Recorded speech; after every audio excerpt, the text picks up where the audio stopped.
Yo, how's it going, guys, and welcome back to another video on the channel. In today's video we are going to be doing a review on one of the Europa League Road to the Final cards. We are focusing of course on ATAL, one of the best value cards I think you can get at this current moment in time. This is my second player SBC that I've done this year. I've tried to hold back on the SBCs.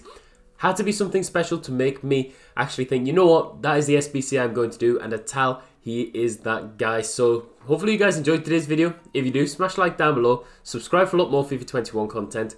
What we have done in today's review, I have used ATAL at right back. I'll show you the team. We played some objectives, hence why it says 0 games on the card. I think we ended up playing probably around 6 games on the card itself. Price-wise for this card, he comes in around 25 to 30,000 coins, depending on what console you are on.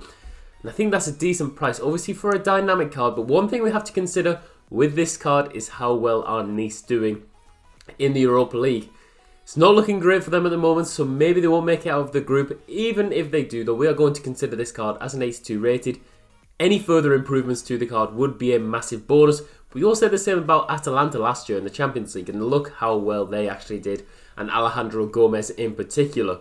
The card itself, though, he's got 94 pace, 73 shooting, 77 passing, 85 dribbling, 77 defending, and 76 physical. I haven't used this card at all this year, no pun intended, but I did use it a lot last year, and it was absolutely phenomenal. From the Christmas, the Futmas card, to his team of the season, to his informs, to his shapeshifters, he was phenomenal. So I'm expecting a lot from this card again this year. 5'9", high medium work rates, right-footed, 4-star skill moves, 5-star weak foot.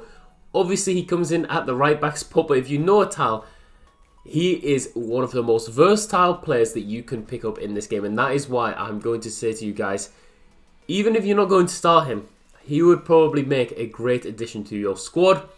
His in-game stats then, he has 95 acceleration, 94 sprint speed. Obviously we put an anchor on, so it takes both of them stats to 99.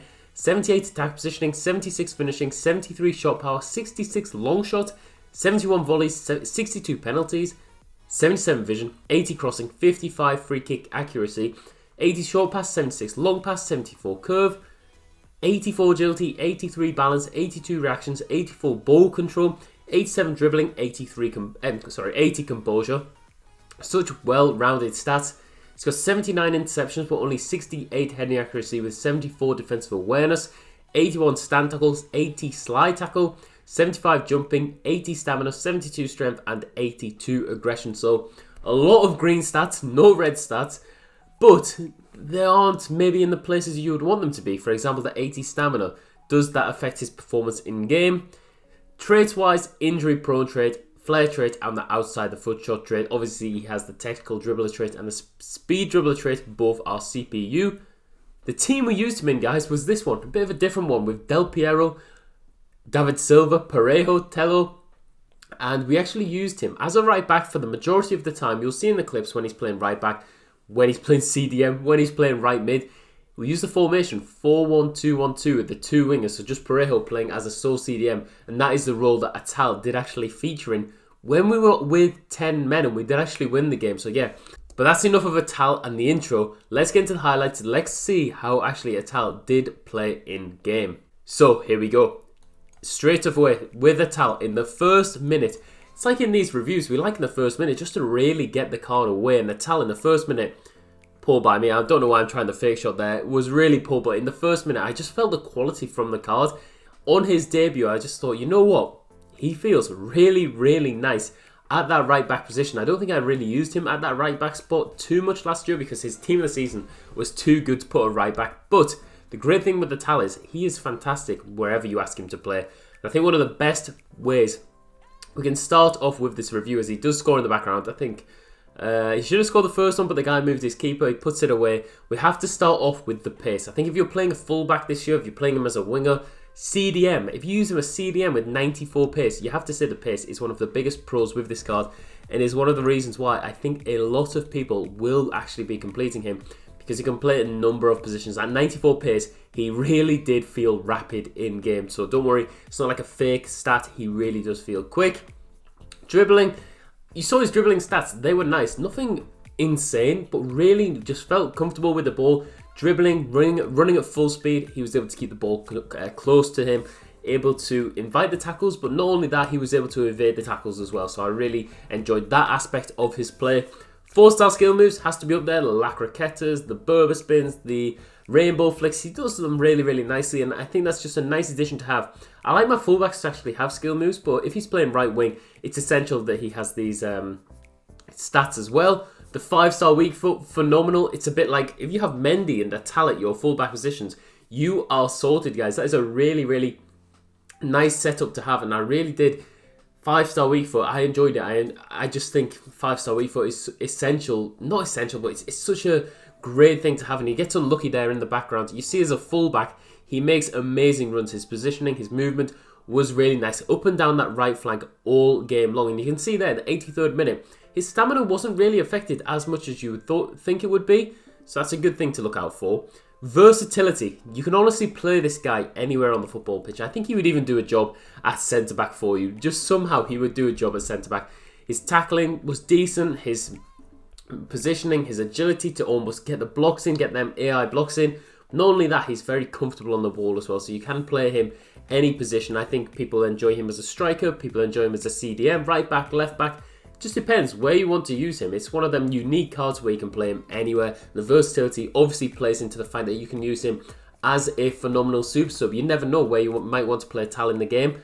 You can just let the game dictate where you actually want to bring him on. Where do you need him in that particular game? Tackling, spot on. Felt like his tackling was really nice. Able to make some important challenges for me. And I feel like the passing, guys, passing was really, really nice on the card. Playing him as a CDM, left foot, right foot, didn't matter. You do the long range passes, the short range passes.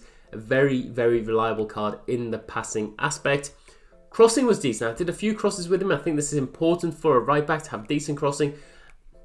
Again, Atal, playing him at fullback. We were just reviewing him as an overall card, but fullback, he was really, really solid in that position. You see there in the background, interceptions were spot on with the card as well. And the outside the foot shot trait, a lovely addition for the card to have. Not only does he have the 5-star weak foot, but he also has the outside the foot shot trait. I was going to say the 4-star weak foot. As for the console, I had to put the stamina on there because it is not great for a card that, as I say, it doesn't really get affected too much by the stamina, but it might do. If you're pushing 120 minutes, you fall back. If Atal might get tired, which could cause you problems, especially if people are still bringing on that Laurent Mbappe, which people still seem to have. But his run's really nice. Again, he's just bombing on. His stamina didn't really affect him so much, but it's one of them areas that you will have to look out for. His defensive awareness as a stat itself was quite poor, and I think sometimes he did feel like he was more interested in attacking, so maybe right back wasn't the best role for him. And the finishing, 73 shooting on the card was not ideal. I think if you're playing him in a more advanced role, it's not like you can take this card, play him as a striker like we did last year. I think as a right back, finishing isn't so important, but I think a lot of people will play this card maybe like a 3-5-2 as a right mid. And I think his finishing will ultimately let you down in a lot of scenarios. But hey, maybe a chemistry style more suited to boosting the finishing would be more effective on this card. I think it probably would be. But yeah, Atal for me, 5 games, 1 goal, 0 assists. I'm surprised with the 0 assists, but maybe that's just the way I was playing for these objectives. 9.1 out of 10 for me. If I was to give a rating as to whether you should do this SBC, I would give it a 10. I honestly think for 25,000 coins, it is a great deal. I think that even if it doesn't get upgrades, the card will feel really, really nice and will be one of those that you might regret on not actually taking just because he is at a decent price and can play pretty much every position on the pitch. But hopefully you guys enjoyed today's review. If you did, smash a like down below. Subscribe for a lot more FIFA 21 content. I'll see you all in the next one.